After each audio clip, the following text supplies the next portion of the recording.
நம பார்வதீபதையே அரகர மகாதேவா. அன்பார்ந்த பக்தி ஒளி நேயர்களுக்கு சுவாமிநாத அனந்த கோடி நமஸ்காரம். நம்ம வாழ்க்கையில மேலையும் கீழையும் போயின்னு இருக்கோம். இப்ப இருக்கிற காலகட்டம் பார்த்தீங்கன்னா எல்லா ஜெனரேஷன்லயும் ஒரு 70% மேலதான் போயிட்டு இருக்கேமே தவிர யாரும் கீழே இறங்கல. என்னென்ன அப்படின்னா மைனஸ் பிளஸ் எப்படி வருது அப்படின்னா நல்லது கெட்டது அறிகுறிகள் என்னென்ன எப்படி கண்டுபிடிச்சுக்கிறது. சார் எங்க வீட்டுல நல்லதே நடக்க மாட்டேங்குது, சில வீட்டுல நல்லதாவே நடக்கும் சொல்லுவான். ஏங்க இந்த மாசம் தாங்க ஒரு 10 கல்யாணத்துக்கு போயிட்டு வந்தோம், திருப்பி ஒரு 10 பத்திரிக்கை வந்திருக்குங்க. அவனுடைய வீட்டுக்கு இப்படியே வந்துட்டு இருக்கு. பக்கத்து வீட்டுல மஞ்சள் நீராட்டு விழாங்கிறான், இந்த பக்கம் போனா கோயில்ல இருந்து ஒரு பத்திரிக்கை கொடுக்குறான், கும்பாபிஷேகம். சாமி அனுமதி ஜெயந்தி ஒரு மூட்டை அரிசி வாங்கி கொடுக்குறான். சாமி அன்னதானா அண்ணாமலையா இருக்கு ஒரு மூட்டை.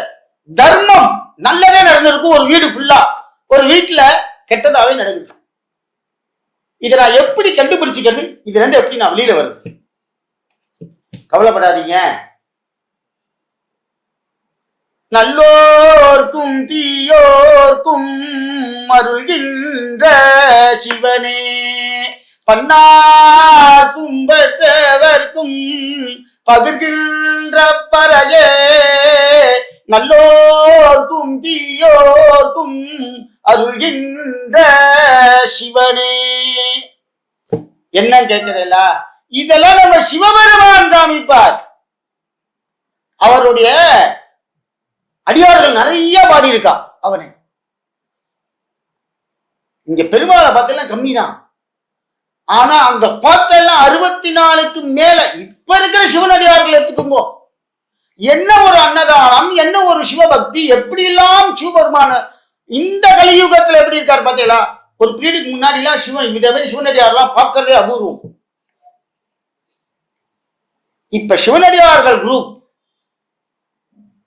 அருணாச்சல ஜீவ அருணாச்சல ஜீவ அருணாச்சல ஜீவ அருணாச்சல, அப்படி ஒரு அருணாச்சல பக்தி. ஏன் எப்படி நடக்கிறது, நல்லது கெட்டது இப்ப நான் காமிக்க போறேன். சிவபெருமான் காமிப்பார்.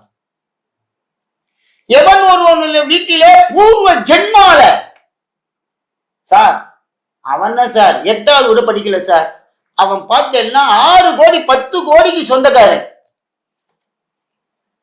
என்ன உன்னைய இந்த பிறவியில உன்னைய பார்த்து புழுங்க சொல்லிட்டான் சுவாமி. பூர்வ கர்மவனை அவன் அனுபவிக்கிறான். முன்னோர்களுக்கு அவர்கள் நல்லதை செய்தார்கள், அவன் நல்லதை அனுபவிக்கிறான். இப்ப இருக்கிற அப்பா அம்மாவுக்கு சோறு போட மாட்டேங்கிறான். இந்த காலத்துல பெற்றதாய்தனை மகவரந்தாலும் பிள்ளையை பெறத்தாய் மறந்தாலும், அடியார் பாடுறார், அப்பா அம்மா மறக்காதாங்கிறார். தாயார் இருந்ததுமல்ல தந்தை இருந்ததென்ன, தனபயர் எடுத்ததென்ன, தரணியை ஆண்டதும் என்ன, யமவோரை கண்டு அஞ்சிமோ. என்ன சார்? சார் நான் பாட்டு பாடிதான் உங்களுக்கு கதை சொல்லுவேன். இத்தனை அடியார்களும் பாடி இருக்கிறார்கள். உங்க கஷ்டத்தை வெளியில கொண்டு வரணும். அப்படிப்பட்ட இந்த சிவபெருமான் ஒருவனுக்கு நல்லதே நடக்குது அனுகிரகம் பண்றார், ஒருத்தனுக்கு கெட்டதாவே நடக்குதுங்கிறார். எப்படி 2 பேரையும் காப்பாற்றுவார்? கெட்டவனுக்கும் அருள் புரிவான் சிவன். அவர் என்ன சொல்றார்? உனக்கு அறிகுறி நான் காமிப்பேன், நீ கஷ்டப்படுற. என்னென்ன அறிகுறி தெரியுமா? நல்லவனுக்கு ஏன் நல்லது நடக்கிறது, அறிகுறி என்ன? தர்மமா இருக்கான், வார்த்தைகளில் சுத்தமாக இருக்கிறான், அவன் விபூதி இட்டுக்கிறான். சித்தத்தை சிவன்பால் வைத்தார் அடியாருக்கும் அடியேன், திருநீர் பூசி அடியாருக்கும் அடியேன். அவன் சிவபெருமானை வழிபடுகிறான். வைஷ்ணவத்திலே நாம விட்டுக் கொள்கிறார்கள், தர்மத்தை கடைபிடிக்கிறான். அந்தந்த இதுக்கு தகுந்தாற்போல் அவர்களுக்கு ஆண்டவன் அருள் பாவிக்கிறான். பக்தி அடுத்தது கெட்டவனுக்கு, இவன் டெய்லி கோயில் போயிட்டு இருப்பான், 2 பேரும் நல்லவன் கெட்டவன் பக்கத்து வீட்டிலே இருக்கும். இந்த அறிகுறி சிவபெருமான் காமிக்கிறார். அவன் காலையில எழுந்து ராத்திரி 12 மணிக்கு வந்தா கூட காலையில எழுந்து பல்ல தேய்ச்சி குளிச்சுட்டு நேர சுவாமியை போய் பார்த்துட்டு, இல்ல அவங்க வீட்டுல ஒரு மணி சத்தமான கேட்கும், ஊதுபத்தி ஏற்றி வச்சு டெய்லி சாமி கும்பிடாம போவே மாட்டான், நல்லவன். அப்பா சாப்பிட்டியாமா, அம்மா சாப்பிட்டியாமா, அவாத்துல பொம்மநாட்டி சவுண்டு வராது, புருஷா சவுண்டு வராது. முதல்ல இந்த கெட்டது நடக்கிறதுக்கு காரணம் என்ன தெரியுமா? வீட்டுல பொம்மநாட்டிகள் சண்டை போடக்கூடாது, புருஷா சண்டை போடக்கூடாது. சத்தம் ரொம்ப கம்மியா இருக்கணும். ஏன கத்துவான் பக்கத்துல கேட்கிற மாதிரி பேசக்கூடாது. அது என்ன ஆகும்னா நம்ம வீட்டுல இருக்கக்கூடிய தெய்வ சக்திகள் வெளியில போயிடும். அதனால நீ என்ன பண்றேன்னா கஷ்டப்படுற. நீ தெய்வத்தை கூப்பிடுறதுக்கு எவ்வளவு கஷ்டப்படணும் தெரியுமா? அப்படிப்பட்ட இந்த நல்லவனுக்கு சுவாமி அப்படி அருள் புரிகிற. நல்லோர் சொல் கேட்பதும் நன்றே, நல்லவருடன் பழகுவதும் நன்றே. அப்படி சொல்ற ஔவையாரே பாடுறார் இல்லையா? அப்படிப்பட்ட இந்த நல்லவன் உயர்ந்து போய்கின்றே இருக்கிறான். தர்மம், அவன் பூர்வ கர்மாவிலே அவர்களுடைய முன்னோர்கள் நல்லதை செய்தார்கள், அவன் அனுபவிக்கிறான். நம்ம அரசியல் நடத்துலன்னு பார்த்தீங்கன்னா பாதி பேர் படிக்காம அந்த அரசாங்கத்திலேயே ராஜா காலத்திலே அப்படிதான் எல்லாத்துக்கும் ஒரு அமைச்சர் மாதிரி இருப்பாங்க. வேத சாஸ்திரங்கள் சொல்லக்கூடிய ஒரு அமைச்சர், வீரத்தை சொல்லக்கூடிய அமைச்சர், ராஜா மட்டும்தான் இருப்பான். இப்ப எப்படின்னா நம்ம அரசாங்கம் பார்த்தீங்கன்னா படிப்பு இருக்கோ இல்லையோ அவனுடைய எதற்காக அவர்கள் ராஜ்ய பரிபாலனம் பண்றார்கள் தெரியுமா? அவர்கள் முன்னோர்கள் மகா புண்ணியங்கள் அவரை போய் சேரும்.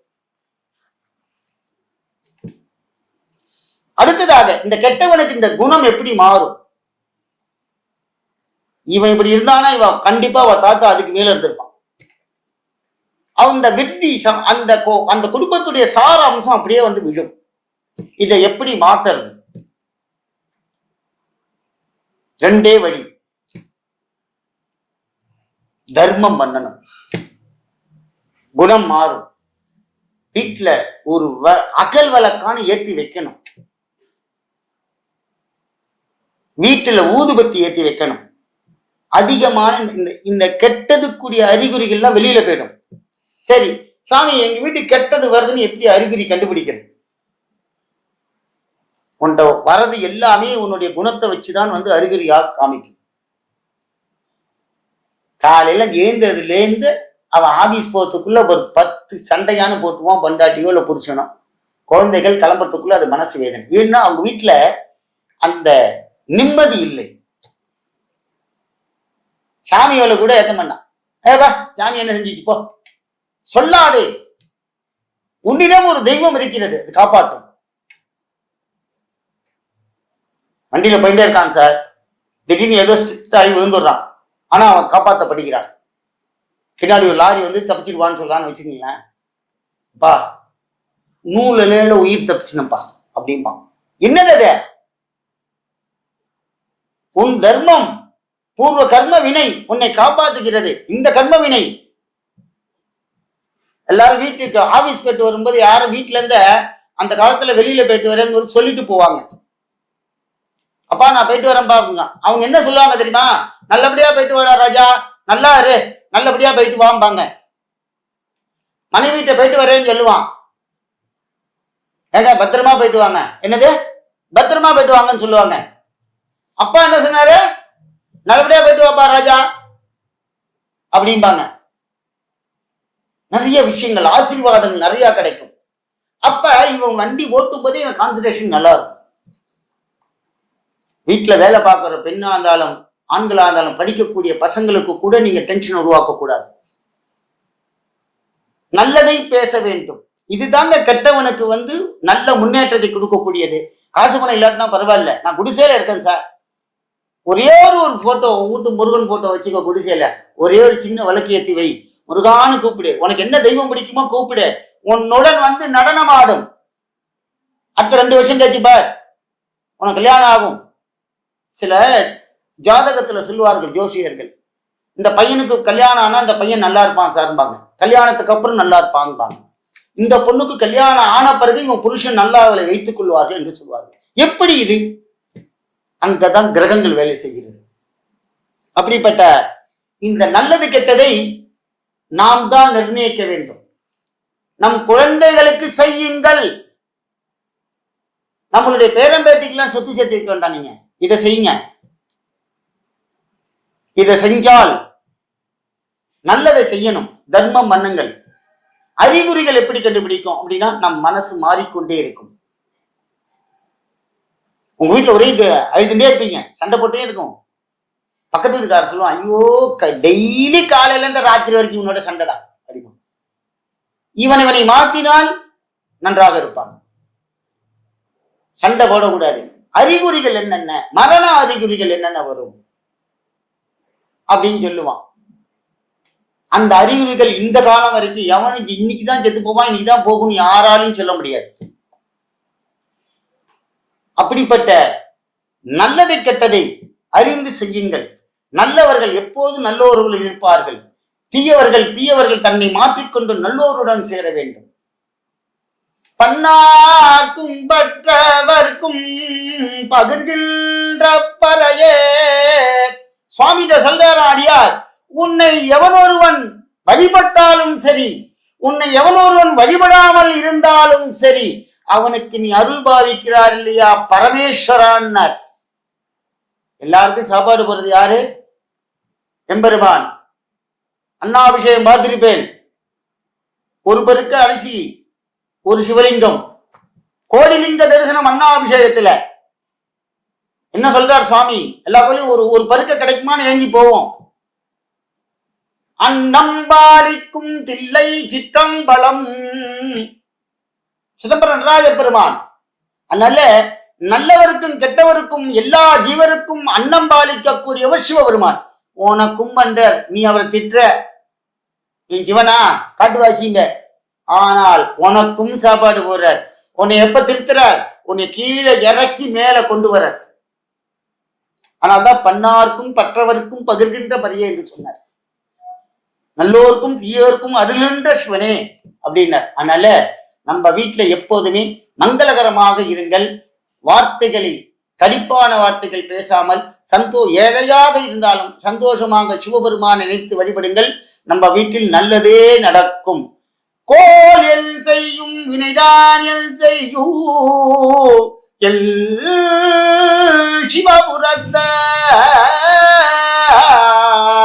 இருக்கையிலே நவகோல் மகிழ்ந்து நன்மை அளித்திடும். சிவபெருமான் எவன் ஒருவன் வழிபடுகின்றானோ நவகோள்கள் நவகிரகங்களும் அனுகிரகம் செய்ய என்று சொல்கிறார். ஓம் நம சிவாய். எல்லாரும் சிவபெருமானை வழிபட்டு நல்லதை செய்து கொள்ளுங்கள்.